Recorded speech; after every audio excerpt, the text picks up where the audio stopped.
Leopard, de la postura de Alemania, la de Polonia y por supuesto también los mensajes contundentes que ha lanzado el Kremlin. Y saludamos a Luis Rodrigo de Castro, Relaciones Internacionales del CEU.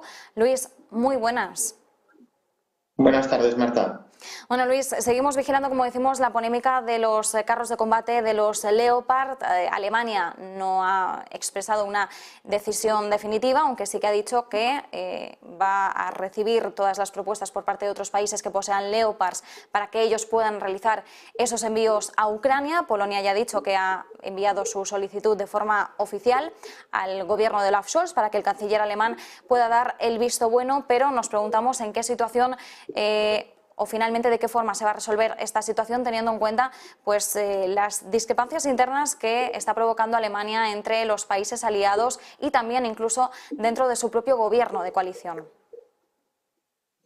Bueno, aquí primero hay que decir que el por qué Alemania tiene esta relevancia, ¿no? Al final los Leopard son tanques de origen alemán y en las cláusulas de, pues de contrato, al final los documentos en virtud de los cuales Alemania suministra estos tanques a otros países, pues tienen una serie de cláusulas que hacen que para derivarlos o cederlos a terceros, pues se necesita el permiso de Alemania.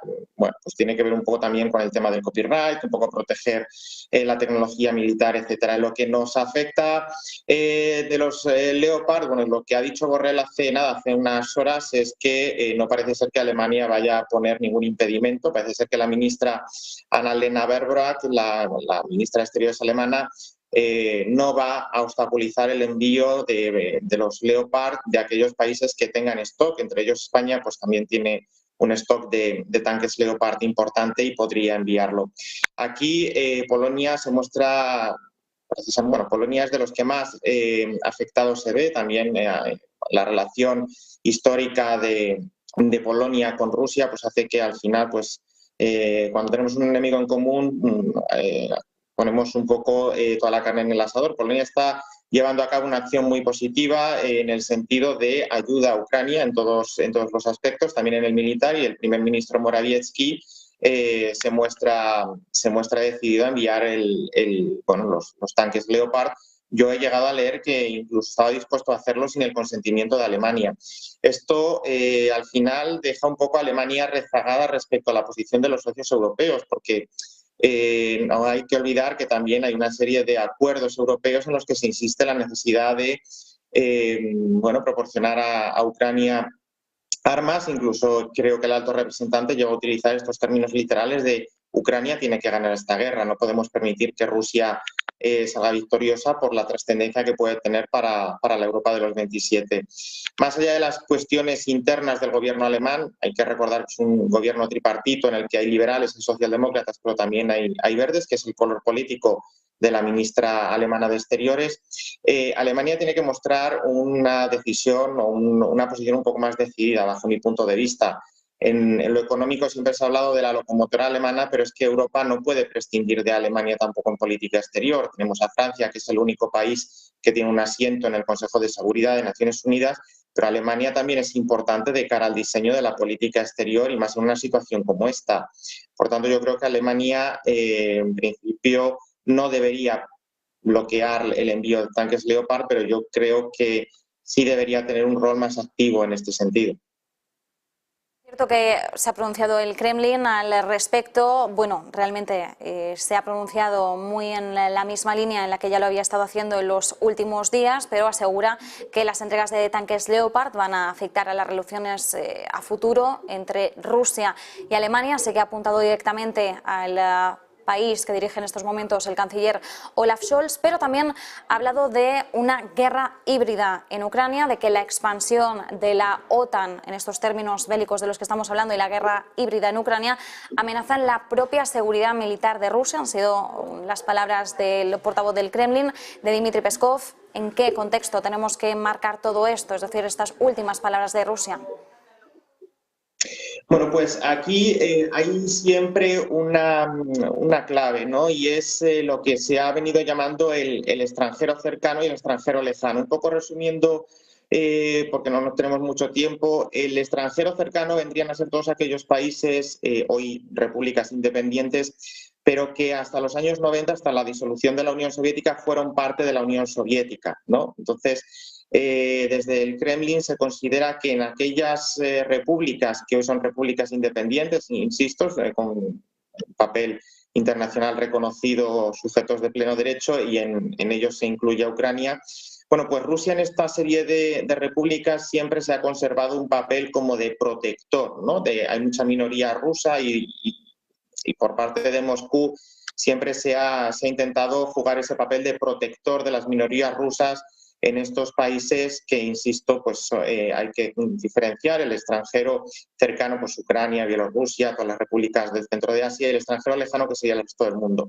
En el extranjero, en los países que Rusia, o desde el punto de vista ruso, se consideran extranjeros cercanos, este papel es mucho más relevante porque, bueno, aquí hay toda una teoría de geopolítica, de la teoría de la masa continental, que también daría para mucho, pero básicamente Rusia considera que sus intereses se juegan en esas repúblicas que yo llamaba el extranjero cercano. Es decir, esas repúblicas son una especie de colchón, una especie como de estados tapón, en los que hay que evitar que las fronteras de la OTAN lleguen a extenderse e incluyan también a esos países. Es decir, que la frontera OTAN desde el punto de vista ruso se quede en las fronteras de estos estados tapón. Por ejemplo, pues la frontera polaca con Ucrania, pues esa sería un poco la ideología, la imaginería, perdón.